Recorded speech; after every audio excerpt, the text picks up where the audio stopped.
നിങ്ങൾക്കും ഉണ്ടായിരിക്കില്ല ഒരു സുഹൃത്ത് എത്ര ഭക്ഷണം കഴിച്ചാലും ഒട്ടും വണ്ണം വെക്കാത്ത വളരെ വലിയൊരു സുഹൃത്ത്. അതേപോലെ വെള്ളം കുടിച്ചാൽ പോലും തടിക്കുന്ന സുഹൃത്തുക്കളും. ഇവർക്ക് അവരോട് അസൂയ ഇല്ലെങ്കിൽ അത്ഭുതമുള്ളൂ.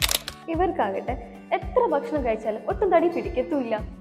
വയറ്റിൽ കൊക്കപ്പുള്ളവരെന്നും വീട്ടിലെ ഭക്ഷണം കിട്ടാത്തവരാണെന്നും എല്ലാ അസുഖമുള്ളവരാണെന്നൊക്കെയാണ് ഇവർക്ക് നേരെ വരുന്ന സ്ഥിരം കമന്റുകൾ. എന്നാൽ ഇതിന് പിന്നിൽ ഒരു റീസൺ ഉണ്ട്. ഒബേസ് റെസിസ്റ്റന്റ് ഫീനോടൈപ്പ് എന്നാണ് ഇത്തരക്കാർ അറിയപ്പെടുന്നത്. ഇവരുടെ ശരീരത്തിലെ നോൺ എക്സസൈസ് ആക്ടിവിറ്റി തെർമോജനസിസ് അഥവാ നീറ്റ് ഇവരുടെ നോർമൽ ബോഡി വെയിറ്റിനെ നിലനിർത്താൻ സഹായിക്കും. എക്സസൈസിലൂടെ അല്ലാതെ നമ്മൾ നോർമൽ ബോഡി ആക്ടിവിറ്റീസിലൂടെ അഥവാ ചുമ്മാ നടക്കുന്നത്, സംസാരിക്കുമ്പോൾ ഉണ്ടാവുന്ന കൈകളിലെ മൂവ്മെന്റ്സ് ഇതെല്ലാം അവരുടെ ബോഡിയിലെ കാലറീസ് ബേൺ ചെയ്യും.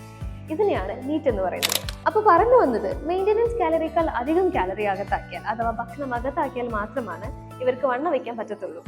അപ്പൊ നിങ്ങളുടെ സ്ലിം ബ്യൂട്ടിയെ മെൻഷൻ ചെയ്യാൻ മറക്കണ്ട. ഇനി കളിയിൽ എളുപ്പം കാര്യം പഠിക്കാൻ സ്റ്റേ ട്യൂൺഡ് വിത്ത് കാലിഡോ.